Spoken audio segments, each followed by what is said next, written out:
తల్లికి పెళ్ళాంకి మధ్యలో నుజ్జు నుజ్జే నలిగిపోతున్న బ్రదర్స్ కోసం ఈ వీడియో. ఎందుకన్నా అంత పరేషాన్ అవుతున్నారు?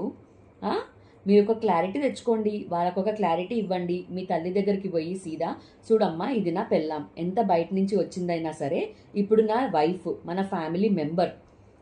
వాళ్ళందరినీ వదిలేసి మిగతా లైఫ్ మొత్తం మనతో స్పెండ్ చేయడానికి మన ఇంటికి కోడల్లాగా వచ్చింది కాబట్టి ఆమెకి మీరు వాల్యూ ఇచ్చి తీరాల్సిందే. ఆమె మీద పడి ఏడవకండి, ఆమె మీద సాడీలు చెప్పకండి అని చెప్పేసేయండి. ఇటు మీ పెళ్ళాం దగ్గరకు వచ్చేసి, చూడు నీకిచ్చే వాల్యూ నీకు ఇస్తా, వాళ్ళకిచ్చే వాల్యూ వాళ్ళకిస్తా అని భరోసా ఇవ్వండి. అయిపోయి. అట్లా కాకుండా మీ అమ్మ ఏం చెప్పినా ఇన్ఫ్లుయెన్స్ అయిపోతావు, మీ అక్క ఏం చెప్పినా ఇన్ఫ్లుయెన్స్ అయిపోతావు, మీ నాన్న ఏం చెప్పినా ఇన్ఫ్లుయెన్స్ అయిపోతావు, మీ చెల్లెలు ఏం చెప్పినా ఇన్ఫ్లుయెన్స్ అయిపోతావు. చిట్టుక్కున లేచి మీ పెళ్ళాం మీద ఎగురుతావు. ఇదేం లెక్క? అందులో నిజం ఎంతుందో అబద్ధం ఎంతుందో చూసుకునేది లేదా?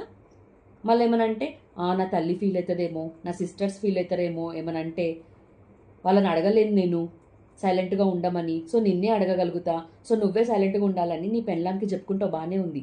ఎన్ని రోజులని సైలెంట్గా ఉంచుతావు ఆమెని? ఆమెకంటూ ఒక సెల్ఫ్ రెస్పెక్ట్ ఉంటుంది కదా, ఆమెకంటూ ఒక మనసు ఉంటుంది కదా, అది ఆలోచించరా మీరు? ఎంత బయట నుంచి వచ్చిందైనా సరే ఆమెకంటూ ఒక వాల్యూ ఇవ్వాలి కదా. అట్లా కాకుండా వాళ్ళు ఏదైనా చెప్పంగానే వినేసి ఈమె మీద ఎగిరి మీ ఇద్దరి మధ్యలో గొడవలు ఎందుకు తెచ్చుకుంటున్నారు?